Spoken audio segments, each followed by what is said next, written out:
And so the end begins for the 50th time.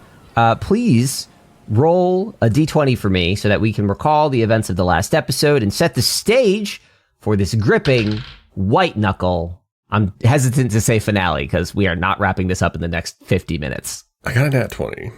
Nat 20, okay. You motherfucker. I got a 14. I got a nat 14. 1. Nice. I guess that answers the question of who's going. It feels like a pretty fitting way to wrap up this whole enterprise, you know? I was going to give it to Ryan to pick, but that nat 1 is just speaking to me, Chowder. And we're about to sail into a mess of your making. I'm just going to put that out there. I really want to have somebody go through and figure out the distribution of how many times it's been Chowder versus everybody else. Yeah, anyways, previously on Dice Populi. After our shenanigans on the hot air balloon, nope, that's not what we're calling it. We're calling it, what was it? Floaty again? Boy. Floaty Boy. Was it a floaty boy? It was a floaty boy. After our shenanigans on the Floaty Boy, we eventually, end up, on a river, and then, the river leads to, the dragon Lee's lair, and we're like, hey, yo, Lee. And Lee's like, hey, yo, Lee, come on. Help us out. Help us help you. This whole wall thing can't be good for your health or anybody's health. And honestly, I think the Mage Lord, we think the Mage Lords are cooking something. This cannot hold. And Lee's like, bro, I doubt you can do shit about it. Okay, I've been doing this shit for on my own for years. And then Kalt's like, yeah, but now you got friends. Then Maeve's like, hold on, I got this hand. Uses the hand to bring us to a past point in time. And we're all like, whoa, hey, we actually bypassed Lee's magic by activating the hand again. Lee's like, oh, hey, you can do something about this. All right, I'm convinced, and let's go do stuff. And then Maeve, Locke, and Kalt all have an argument because Kalt kind of feels like, you're giving me a lot of shit for this whole killing people thing. Okay, I've done so much for you, all right? It's accurate. And there was drama. And drama is pretty much where we left it. The main things that Lee was prompting you guys to understand was, one, that if these attacks are still going on, that means Azagar is still trying to assert their power. Whatever Kaiser did, whatever you guys saw in Nar Enial, you know that those efforts are continuing, and he's like, you're gonna have to deal with a god. And Maeve sort of showed that you can harness godly power. Lee also, like Seraphina and Lema, emphasized the importance of figuring out how time will resolve. I mean, if you want time to be safe, it needs to be stable.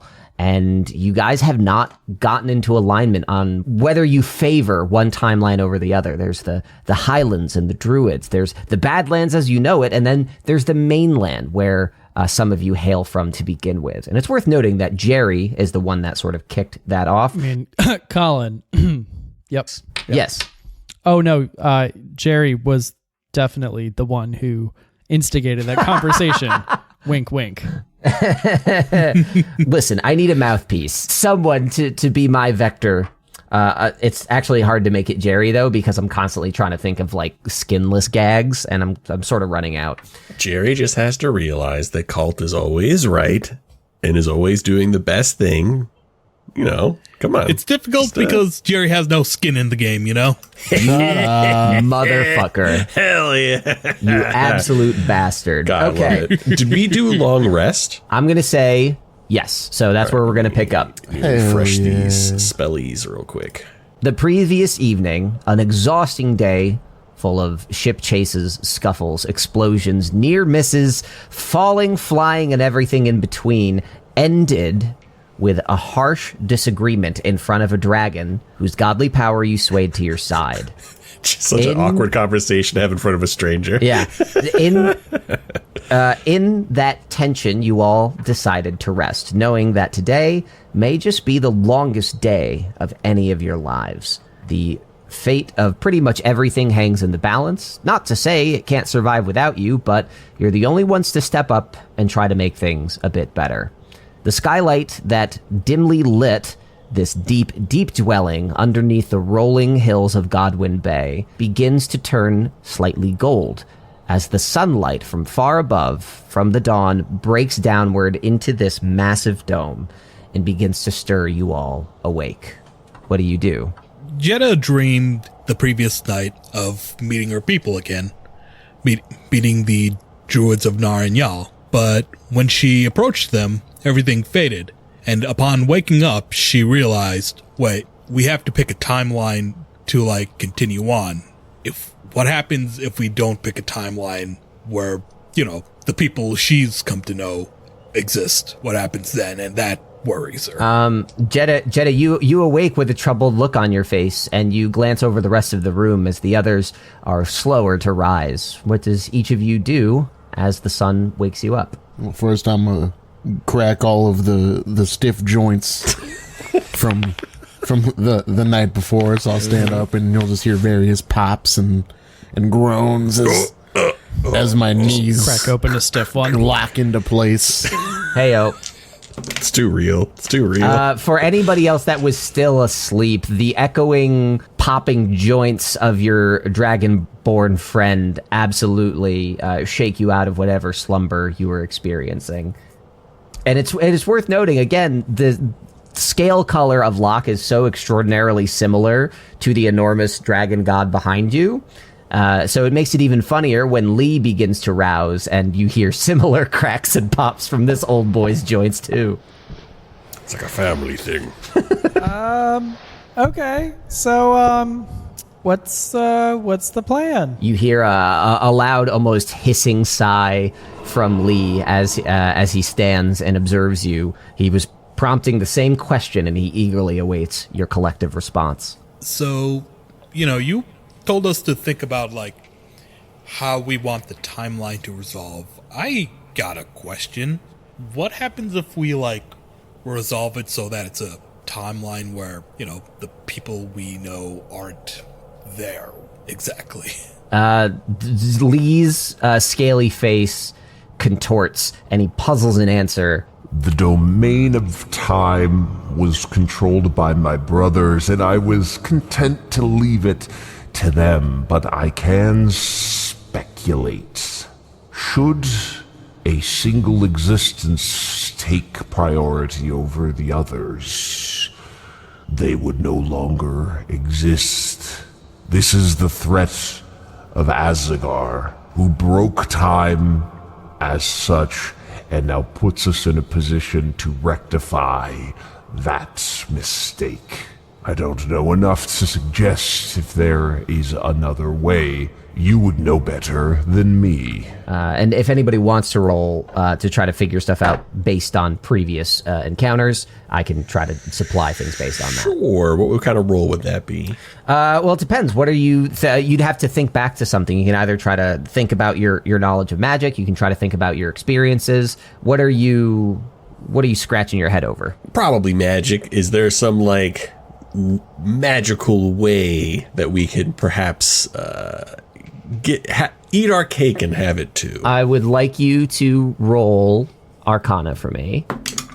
That is a 31. You win Dungeons and Dragons. Congratulations. 13, it's 18 plus 13. No, so you are thinking about this, and you clearly recall what happened at Arianor. There were 3 distinct timelines. You guys made a choice, and one definitely overrode the others. You can corroborate Lee's speculation, but Jeddah's question raises something else in you, something that you Kalt know better than anyone, which is what happens when you try to cast a spell that is a little bit out of your reach. Maeve has some conduits and some innate power here, but if you recall what happened with your own father as you tried to bring back your mother, you had the components, but you didn't really have the power or the reach, and it took a tremendous toll on you and nearly killed you. So to try and shape these magics in a new direction that isn't laid out by previous gods, would be dangerous and potentially fatal. I'm going to say that Kalt is hovering slightly over, over, just in a sitting pose, in front of his staff, he's preparing his spells for the day he's meditating.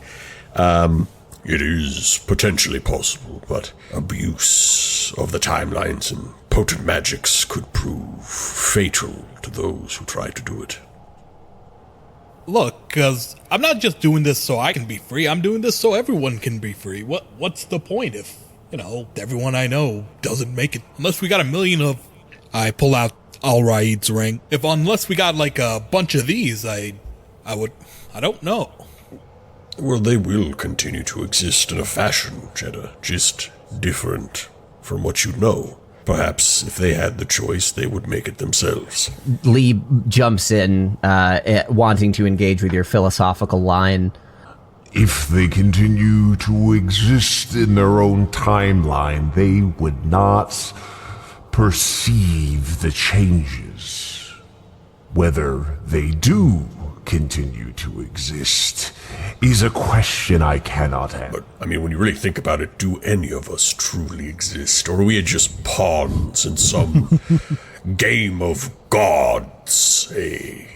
That you even feel as though you are pawns means my kind failed in our duties. It is with your help today we can right that grave mistake.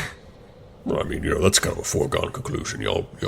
Every experience I've had with a god so far has left me feeling wanting in some way, shape, or fashion. And gotta be honest, for a big lizard like yourself, I'm still pretty disappointed. As I'm gonna take a couple of puffs off of a pipe.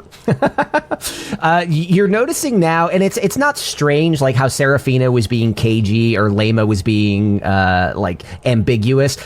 You are kind of noticing now as you say that Lee is weirdly subdued. He started off by telling you guys to fuck off, but there's no intensity to anything he's saying. And yeah, when you say disappointed, that sort of clicks into place. Locke and Maeve, this conversation is being bandied around you. What do you do or say? I don't know. I just feel like I'm at a bit of a loss here. We're basically trying to do exactly what the Mage Lords are doing, aren't we? Trying to pick the best timeline and control everything. But I know it's definitely for the better, mostly, but who are we to be the arbiter of what is best? Right. Oh, congrats, you fought the Mage Lords a bunch of times. You now get to choose this. You guys talk to a couple gods here and there. Yay! But we're fighting for the ability for other people to choose. That's the thing. The Mage Lords want fate set in stone. And yeah, but we're the only ones making the biggest choice. Of which timeline gets to be the permanent one.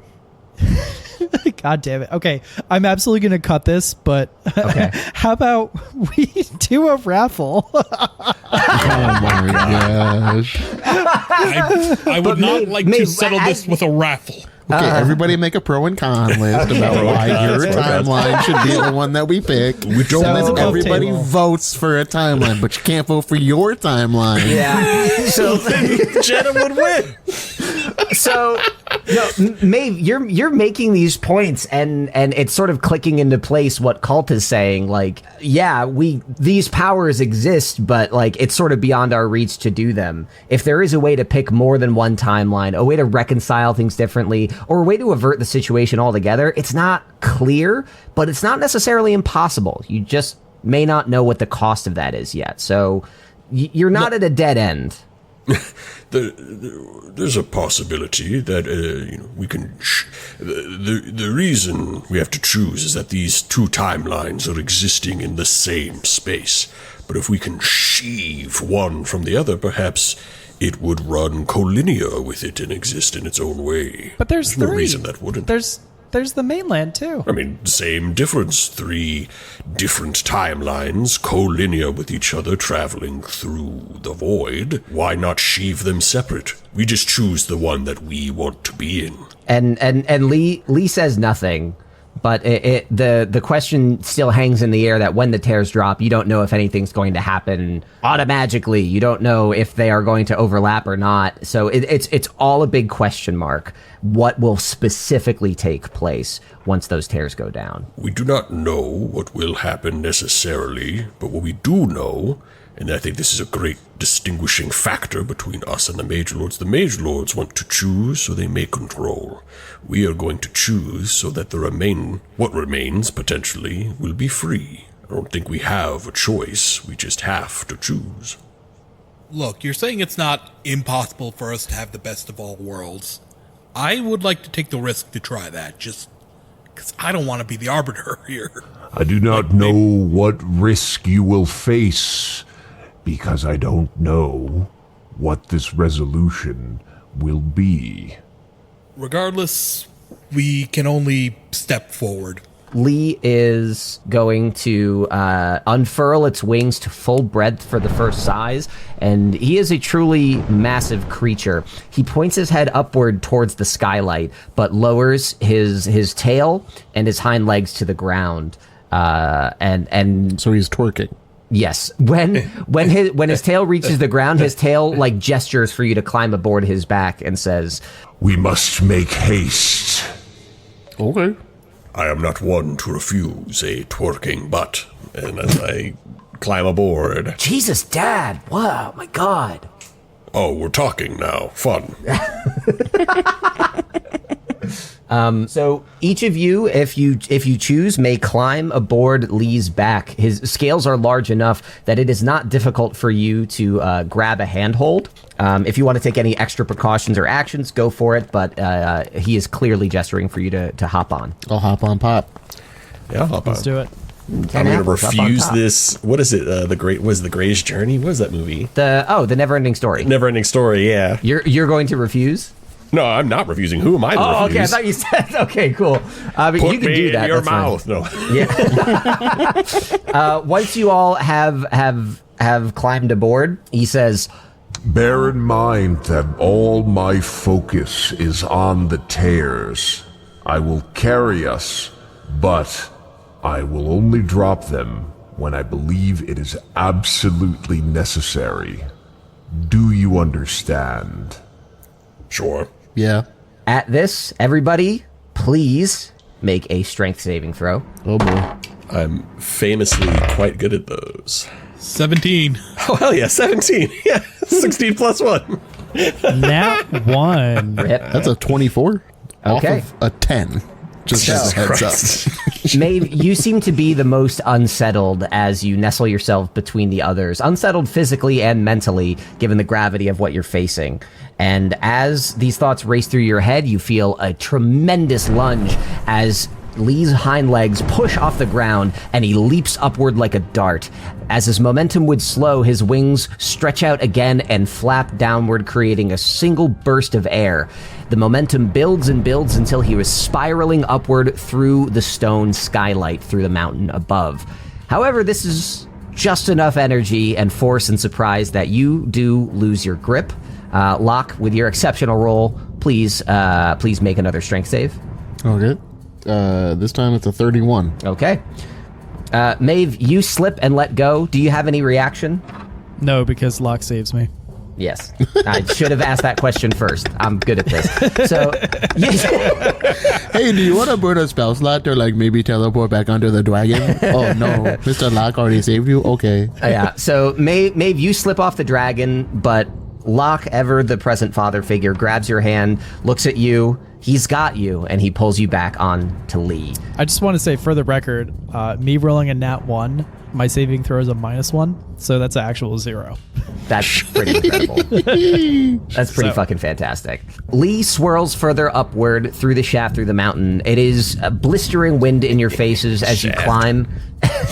As you climb, and upon cresting over the hill, the stone around you gives way to grass, gives way to ocean, to the tear on the horizon, and the sunrise far to the east. This is a breathtaking sight as you cruise higher and higher into the air. Navigating the Badlands has always been a challenge. Thanks to efforts to the Mage Lords, nobody had a clear sense of anything. It was only through the maps of Zula and of Bottlebrew that you knew what this place looked like, but now you can truly see it. You can see Farpoint to the north and Feldrum far beyond it. You can even see the haze of the central tear of Naranial in the distance. But what catches your eye most of all is the raging remnants of a battle between the Black Tide, the Ghost Riders, and the Mage Lords below. In the enormous inlet of Godwin Bay, you see that this fight still rages on. It's essentially a boneyard filled with the skeletons of many ships and likely many more people. But there are still obvious flags raging against each other. You said you can make quick work of them. Can you? That's still on the table? Lee is going to speak back to you. You almost hear, as his mouth is ahead of you, you almost hear it ripple back through the wind. Do you believe it is more important that I save your compatriots below, or that I maintain the integrity of the tears? I feel like you can do both, man. I mean, yeah, what's the point of being a god if you have to choose, right? Because we're fighting against the wind. He probably can't hear you guys when you're talking that low. So I'm going to scream back. I feel like you could do both because you're pretty powerful. Everybody is sort of on the same page, basically telling the god to nut up and give it a shot. I'm not telling you to nut up. I just believe in you, bro. There is a big difference. That's beautiful. That warms my heart a little bit. Life. Mm-hmm. So looking below, my wife is so confused. Looking below, you see that the ships are still engaged. The dragon buckles its wings in towards its side and dives. And just as quickly as you ascended into the clouds, you are swooping down parallel to the hillside with tremendous, unprecedented speed. No floaty boy could reach this sort of velocity. It is within mere minutes that you are now close enough to see the Liberty is still in one piece. Several Black Tide vessels are as well, but there are some enormous Mage Lord galleons, 5 of them, still standing, that seem as though they have the upper hand. Lee seems, given the power and intellect you've demonstrated, amenable to following your direction. What do you encourage the dragon to do? Firstly and foremostly, with the new maneuvers that our Dragon Boy is doing, do we have to make another saving throw? I don't think it would be super fun to keep doing that. I can every time he does something wild if you want to do that every time just in case. I can do that. That's okay. I just think it might make for some goofs and some gaffes. What if one of us falls? That's we don't true, need to drag it out any longer. Yeah, Anyways, are you also wondering maybe why this adventure has taken as long as it has? Because that's been my approach this whole time. Yeah, Jenna calls out, "Fuck up those Mage Lord galleons!" Woo! As you get closer and closer, you begin to feel a strange trembling in the back of Lee, the dragon, as he Shit on these ships? The fire comes from within, bro. Fire comes from the ass?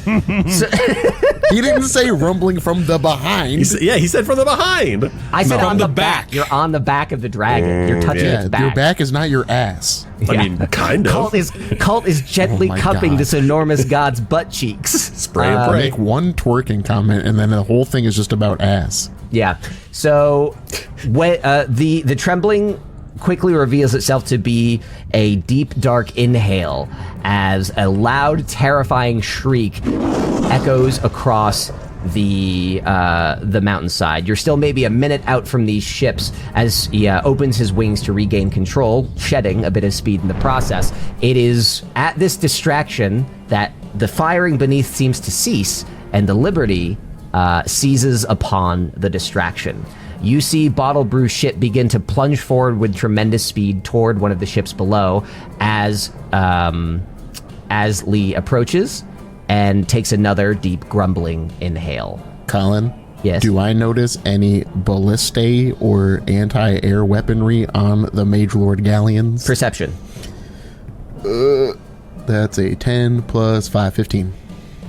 You take a look out. As you get closer, you're squinting. You know what to expect. You know the seas, you know the ships, and it is pretty easy for you to recognize the preparation of anti-air attacks, much like those you saw at the Black Tide hideout, being readied against you. Not yet close enough for the dragon's attack to hit the ship. The Liberty is making advances on the Mage Lords as they are making advances against you. I would like to cast invisibility on the dragon. So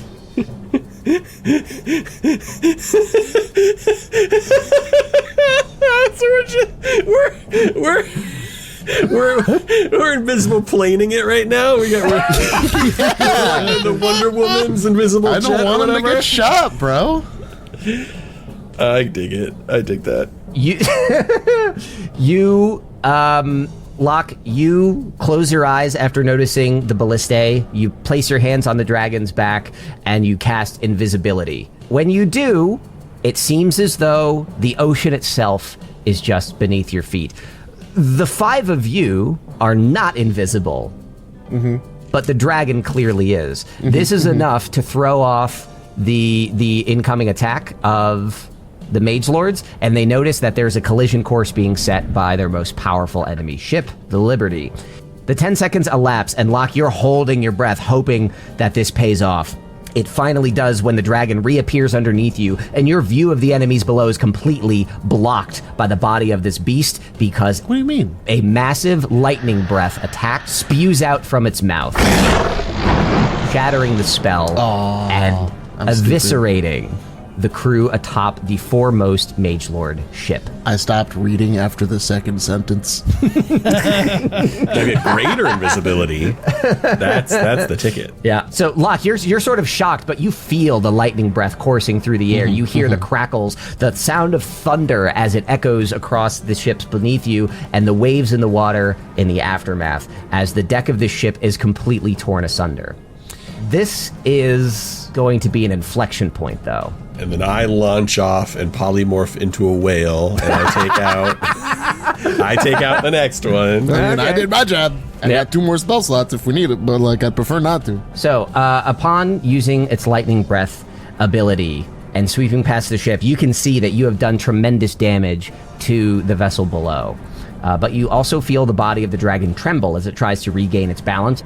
As you ascend into the sky, you hear another scream from the dragon. This one is not just threatening, it is ferocious. There is an absolute fury that you can feel in its bellowing that you could not before. Kalt, you noticed that he was a little weirdly even-handed for something so big and powerful, but this seems to have let something loose, attacking an enemy, fighting for the justice that the God of Balance craves to see in the world. Justice. You all can't help but feel moved by the fact that you stirred a god to action after so many have failed to step up. And the energy, it's Electric? Electric, for lack of a better word. I would like everybody to please roll perception. Okay. Does he seem appreciative of the fact that I cast invisibility so that he wouldn't get shot? Would he even have noticed? You can roll an insight check if you want for that. 12 plus 5. I crit failed the perception check. Okay. And Unnatural 20. Hey! I got This dragon is fully torqued. Locke, you're having trouble focusing on anything else because you feel a strange kinship with this god, not just because you look so similar, but because you're helping him along, and it's not often that you feel these particular feelings. You're usually ridden with guilt, and today you are just fucking hammering home the action. I'm fully torqued. You are fully torqued.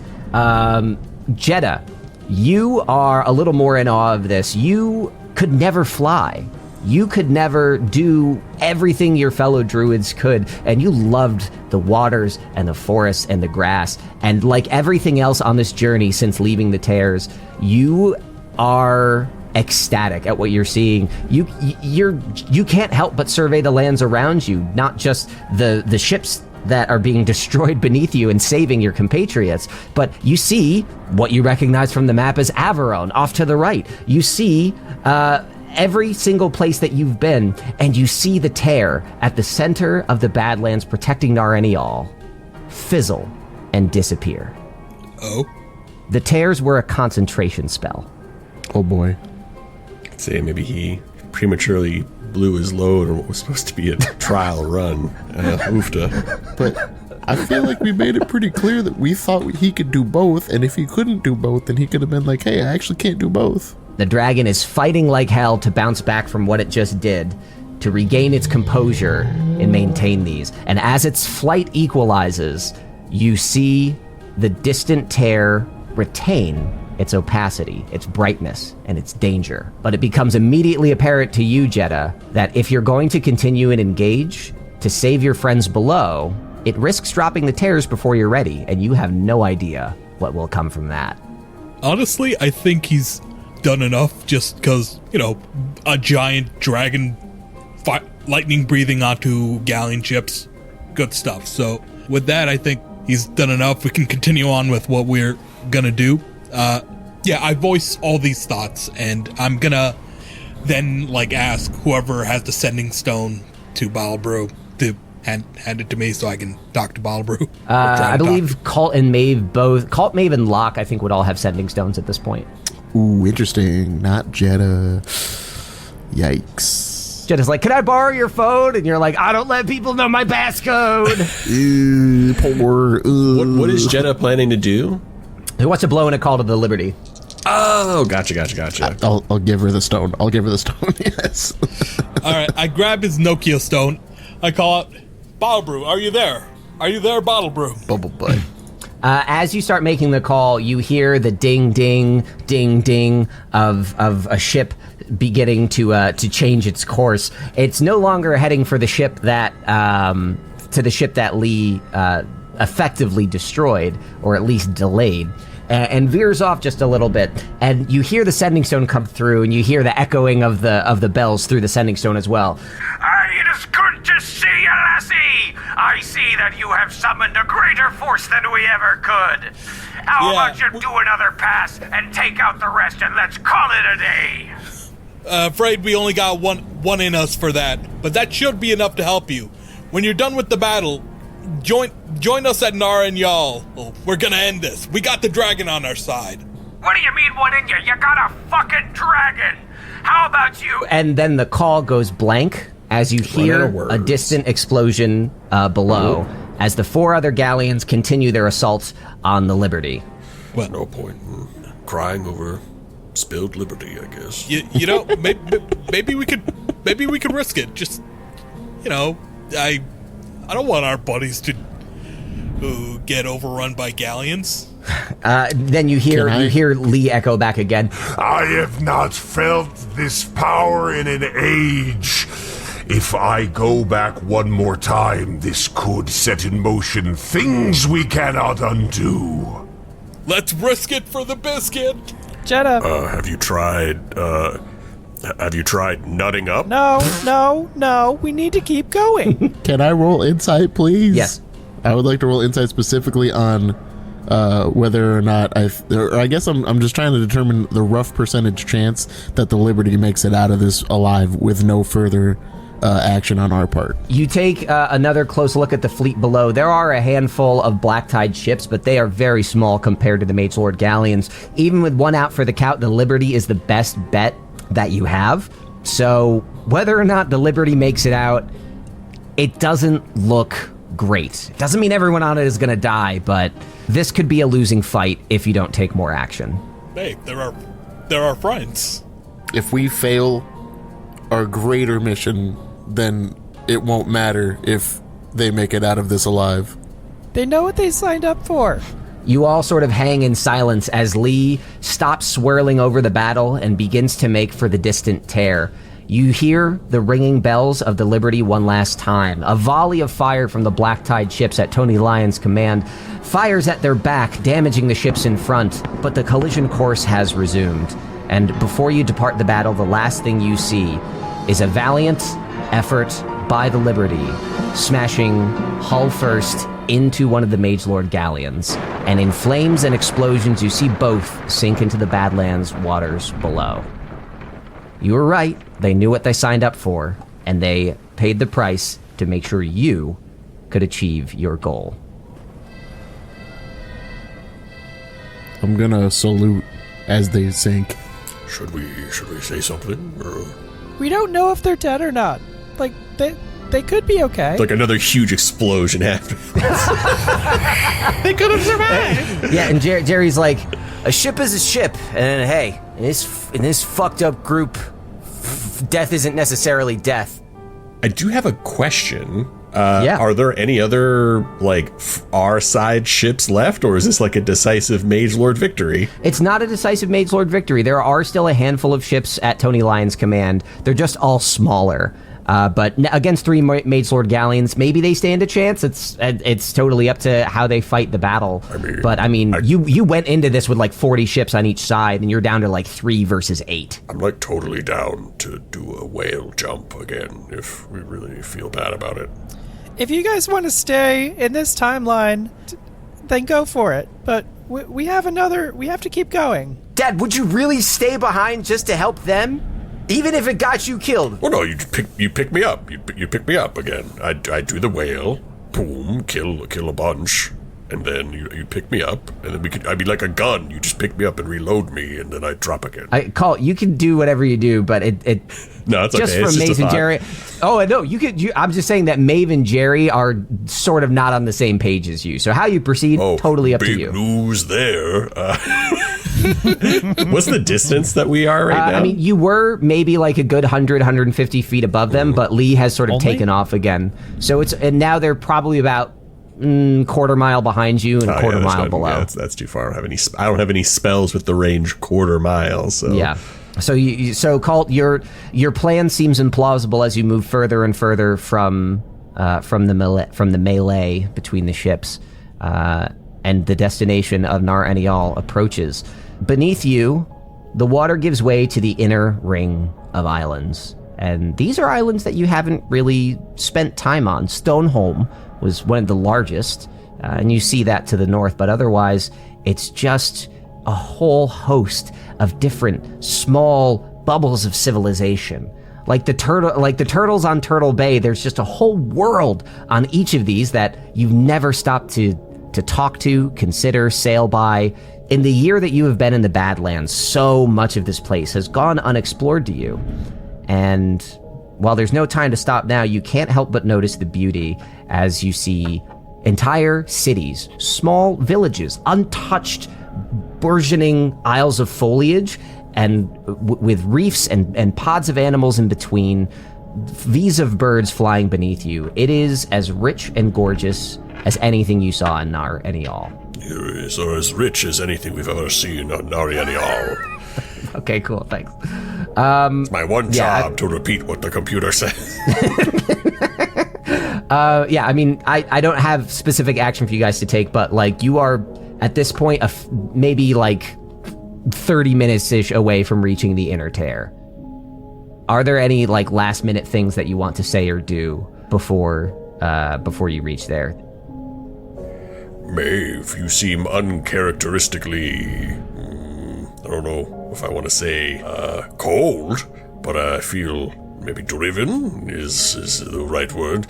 I never knew you'd be the one to leave our friends in the lurch like that. Here's the thing. Like, we don't necessarily know what happened down there, but they knew what they wanted us to do, and if he... I feel like I know Captain Bottle. I know Captain Bottlebrew pretty well, and he would have wanted us to keep going forward. Captain Bottlebrew definitely had a death wish. You are correct. Uh-huh. You can tell that like Kalt is trying to be a bit of a dick in this moment. Like that is more of like a sarcastic thing. I am not taking the bait. Mm-hmm. We have no choice but to succeed then. I'm gonna give Kalt a big thumbs down. Well, no, it's just. You know, when I choose to kill folks, it's bad, but when you let people die, it's for a greater good. Just trying to keep score because the rules seem to change between players. There is a very clear audience, I think, for what you're saying, and Jerry is looking at you with the same sort of disapproving tension that he's had for the last several days. Clearly understanding what you're saying, but as the only person here that you have killed, really having a hard time squaring it with his own beliefs. And it's worth noting that here in this tremendous wind in which you're all sort of conversing, all skin has been ripped from him, and he looks truly... Oh my goodness. He looks truly threatening and truly like a zombie lord. So when you make eye contact with him, you feel his disdain for you, but you can't help but see the manifestation of your powers reach their pinnacle. And I imagine it's sort of a mix of feelings to see that. But as you lambast Maeve's position, Jerry is not swayed to your side. Kalt, do you really want to have this conversation right now when we're in the middle of trying to do something? Well, in 15 minutes, we might out be dead, so when should we have the discussion? All right, fine. You want to know the reason why everybody's okay with what just went down versus what you take joy in is that fact right there. You relish in killing folks. We did not take that decision lightly. It took us a while to come to the decision that we were going to leave our compatriots to die, and we didn't enjoy it. So, if I didn't enjoy killing, and who's to say... If you had any amount of remorse, yeah, I think we'd probably sympathize with you more. He kind of like starts to cackle.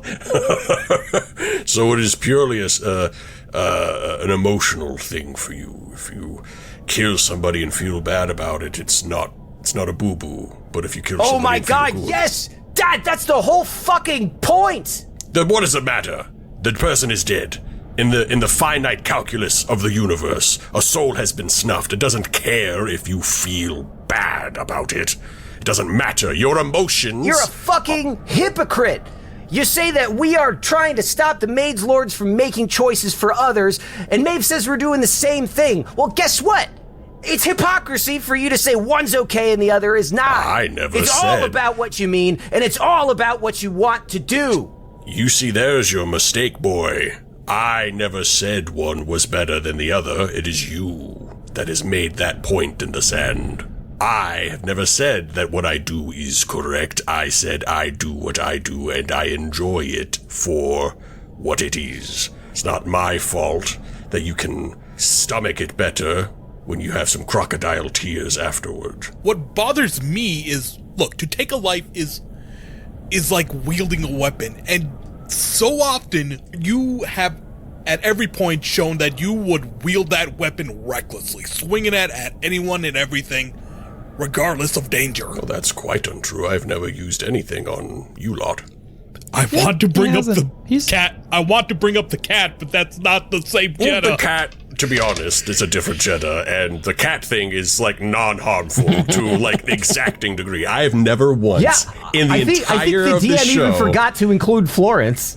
In the entirety of this show, I have not done a single negative thing to any one of these party members. Except you could say Florence... like splash damage. I mean, not even splash damage. I have refused to take splash damage or like do splash damage stuff.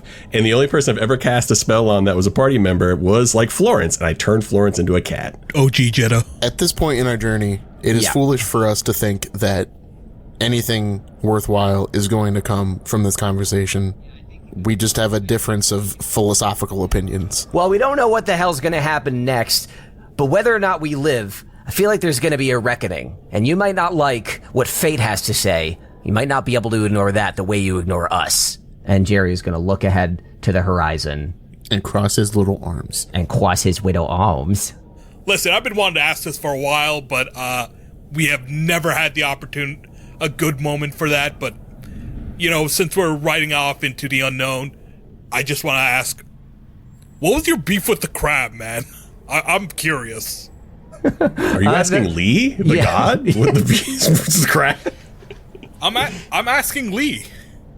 What was his beef with Lord Rangoon? Lord Rangoon, yeah. Concentration is a delicate thing after 1,000 years. And he talked a lot. Yeah, that's fair. I was just curious, man. No, that checks out. Your journey across the Badlands comes to an end as you see the inner tear loom larger and larger in front of you. Before, you had the hull of the Liberty during its tests to try to sail through this, but the dragon approaches with speed and with nothing to cover it. You feel it take another deep inhale. Steel yourselves. Our final day begins. And the tear in front of you shimmers once again, this time disappearing and revealing the highlands of Nar Enial ahead.